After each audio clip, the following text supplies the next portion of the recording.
I do want to stress one thing. There's no money in it for me. I know it's a bestseller here in Montreal this weekend, 1,000 copies, but there's no royalties, and all the money goes to the Canadian Centre for Policy Alternatives.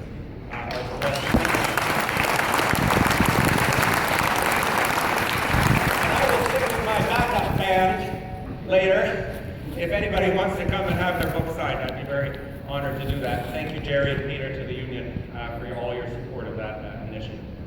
Here is Stephen Harper's main card, if you like, during the election, because he's not going to campaign on ethics anymore, is he? So he's still trying to play the economic card, and this is his direct quote. "We've emerged from the worst global downturn since the Great Depression with an economy that is the envy of the entire world." Incredible. He's never one for understatement. He said, "We are the best place. These are the best of times. Elect me again, and we will continue to prosper." Well, of course, that isn't true, and we're going to explain why. We're going to walk through three of his major claims. His claim about balancing the budget on time as promised. His claim that his government has created 1.3 million jobs, and his generic claim that we are the best economic managers on the planet, if not the known universe, really. So let's look quickly at each of these claims in turn. What about balancing the budget? Well, here is the record on the fiscal budget for Ottawa since the Conservatives were elected in 2006. They inherited a surplus from the previous government. Within 2 years, they were deeply in the red, partly because of the recession, but partly because of their own actions. The tax cuts that they implemented, which undercut Ottawa's revenues. Then they spent the last 7 years trying to claw their way back out of deficit, just in time to run on a balanced budget program. They added $150 billion in new debt. Now, we're not going to panic and wave our arms and say the sky is falling because Ottawa took on debt. During an election, Ottawa should take on, not election, sorry, during a recession, Ottawa should take on debt in order to stimulate job creation and put Canadians back to work. During an election, they did take it on because of all the spending announcements that the Conservatives were doing in the days before the election was called. So $150 billion in debt, which in and of itself isn't a big emergency, but what is painfully hypocritical is when they get to the very end of that, then they pass a law, a balanced budget law, that says we will never run deficits again. So it's completely hypocritical to their own record. And what's actually more dangerous and damaging is how they, quote unquote, claim to have balanced the budget. When they got their majority government in 2011, they began a program of very deep austerity, including $15 billion a year in spending cuts, the elimination of 50,000 federal jobs. And one of the most outrageous things is they chronically underspend budgets which they have approved on things like youth employment creation. They don't spend the money, so that at the end of the year, the finance minister can stand up and say, "Isn't this wonderful? We balanced the budget sooner than planned." So it's a very manipulative process. Now they claim that there is a balanced budget, but that is purely a shell game resulting from phony accounting. They claim that there's a $1.4 billion surplus, but how did they get that? Well, they dug into their contingency fund for $2 billion. They counted $2.1 billion from selling the General Motors shares. They rated the EI surplus, there's a tried and true practice, for $3.4 billion. And now they've got another revenue hole of at least $2 to $4 billion, probably more, because the economy is not growing as they expected. In fact, the economy is shrinking. So it isn't a balanced budget at all. We're looking at what is really an $8 to $10 billion deficit for Ottawa. And the claim that they are the best fiscal managers, and we have a word for it in economics, the term is bullshit, and it's defined as hypothesis unsubstantiated by empirical verification. So as you can see, we conclude that claim is bullshit. The second claim is that they've created 1.3 million jobs in the economy since the bottom of the recession. Here's where that number comes from. This is a graph that shows the path of total employment in Canada's economy, and if you start in June 2009 at the bottom of the recession and go up to the present day, that's 1.27 million more Canadians working than back in 2009, which was 6 years ago. This is 6 years of so-called economic recovery that we have been in. So in that regard, if we don't ask about the quality of the work, there's many part-time jobs, precarious jobs, contract jobs, etc. Just look at the number. Well, it is true. There are 1.3 million more Canadians working today than there were then. But why did they start the count in June 2009 anyway? Why did they pick that particular moment? What if we went back just a few more months? Well, look at that. There was 425,000 jobs that disappeared in Canada during the last recession when they were in charge as well. So if they're claiming credit for every job that was created, they bear responsibility for every job that was lost. 425,000 is about 1/3 of the 1.27 million. In fact, that's why you have Peter, a PhD economist on staff here at the union. 425,000 is 1/3 of 1.27 million. You can double check it on the smartphone right now. So they never mention that. That's like going out and saying, look at me, I'm a wonderful carpenter, I built 3 houses, and forget to tell you, oops, I burnt one of them down in the first place. So that's an immediate question. But what about this 1.3 million? The number sounds big, but it means nothing unless you compare it to the number of Canadians who are out there who need work and want work and are looking for work. You have to look at the population. Out of 1.3 million jobs may be a lot in a place like Germany where the population isn't growing at all. In Canada, our population is growing relatively quickly compared to other countries. Our working age population has grown by 2.5 million in that same period of time and grows by about 300,000 per year. We have to be creating hundreds of thousands of jobs every year just to keep up with the working age population. And that's the part that the Tories never mentioned. So to calculate employment in light of population growth, economists use a ratio that's called the employment rate. It's kind of like the unemployment rate, but the flip side of the coin. What proportion of the population are actually working at any given point in time? And you can see what the graph looks like. The Tories came into power. The unemployment rate was around 64%. That means 64% of working age Canadians had a job. Then it fell off a cliff with the recession, bottomed out at around 61%. And you'll see there's been a little bit of recovery, especially the first couple years after the recession. There was a lot of stimulus, a lot of big work projects, a lot of money being spent, but then they cut it all off when they got their majority in 2011. And since then, the employment rate has really fallen back down to about where it was in the worst days of the recession. In financial markets, they actually have a term for a graph like this, a technical term. It's called the dead cat bounce, okay? Some of you animal lovers may find this distasteful. Peter says this is the dead cat right here. The theory is you throw the cat off the balcony, it hits the ground, it bounces a bit, but the cat is still dead. Okay, I'm just explaining the theory. Don't shoot the messenger.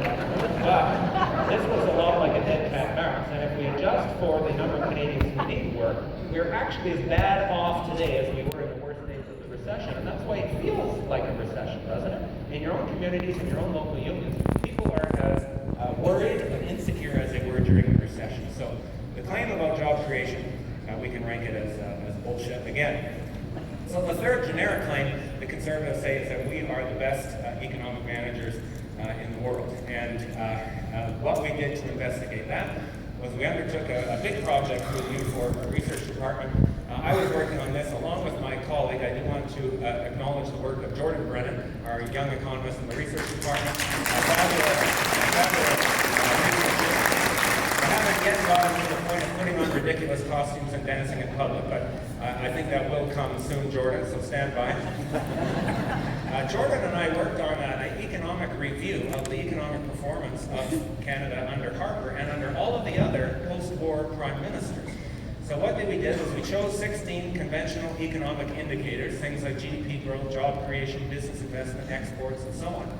Then we gathered all the data going back 68 years, back to 1946, back to 1946, the end of the Second World War, up to 2014. We were looking at annual data, so it's important to note we don't have the 2015 numbers in the calculation yet. And the economy has gone from bad to worse in 2015, so in a way, we're giving Harper a break. We're being a bit generous here. And then we divided it up into the 9 different prime ministers who served for at least 1 full year since World War II. We didn't count John Turner, for example, if you remember. He was in power for 77 days, not quite long enough to fuck up the entire economy. He tried major damage. So that's a technical term in economics. Fuck up the economy means portfolio underperforming analyst expectations.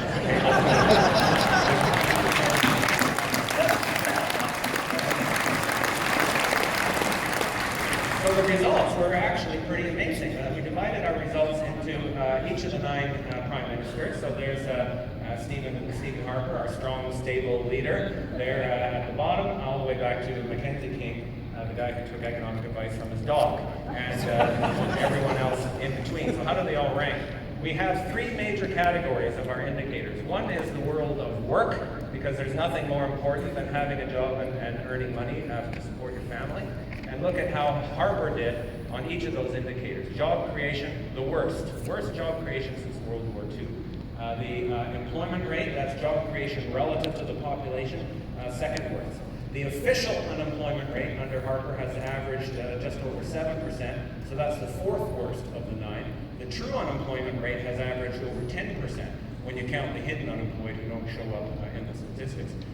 Some other indicators, youth employment. Youth employment has actually declined. There are fewer young people working today than there were in 2006 when Harper was elected for the first time, which is shocking, and second worst in post-war history.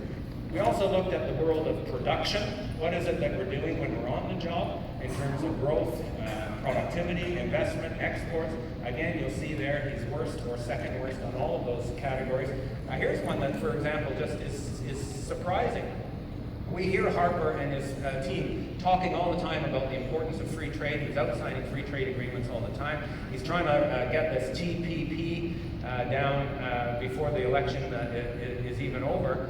So what has our trade actually done under Harper? Our actual exports have grown hardly at all in 9 years, 0.3% per year, by far the worst in our post-war history. So it turns out that supporting our trade, which we believe in, and signing free trade agreements are 2 entirely different things. In terms of actually boosting our exports, he's an absolute failure. An absolute failure. We can't allow him to stand up and say, oh, it's Unifor and the protectionists who would screw up our international relations. In fact, Stephen Harper has royally screwed up our international relations with his terrible approach to managing our trade, and we have to stop it before he does any more damage. The third category is what do we do with what we produce in terms of distribution, who gets what, equality, and how are we managing our debts. We had 5 categories there. Personal income grow at the second lowest rate of any prime minister. Inequality, the second worst of any prime minister. The rise in household debt, the worst of any prime minister in post-war history.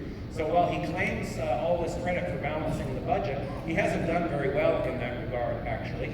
But what he's done is shifted the burden to households. So we hardly feel any better when household debt is at this very, very high level. 170% of disposable income is average household debt today. And somehow that's not part of the problem. Forget it. So there's a record across 16 indicators. And we can then calculate an average report card. Of the 16 indicators, Harper came last in 7, second last in 6, and then he ranked 6th or 7th in the remaining 3. So you can calculate an average grade, okay? 1 means you came first in a category. 9 means you came last in a category. His average grade across the 16 categories was 8.05 out of the worst possible 9. You could hardly imagine him doing any worse than he did. So he was the worst in post-war history. He wasn't even close to the second worst, okay? 3 guesses and the first 2 don't count. Who was the second worst prime minister in post-war history? Mulroney. You got it, guys. Another conservative who believed in trickle-down economics. And again, his strategy didn't work. So here's the conclusion of this review, a very complex review. 16 indicators, 68 years of data, 9 prime ministers. Canada's economy did worse under Stephen Harper than in any other period of our entire post-war history. And that's a damning reason to kick him and his sorry ass right out of office.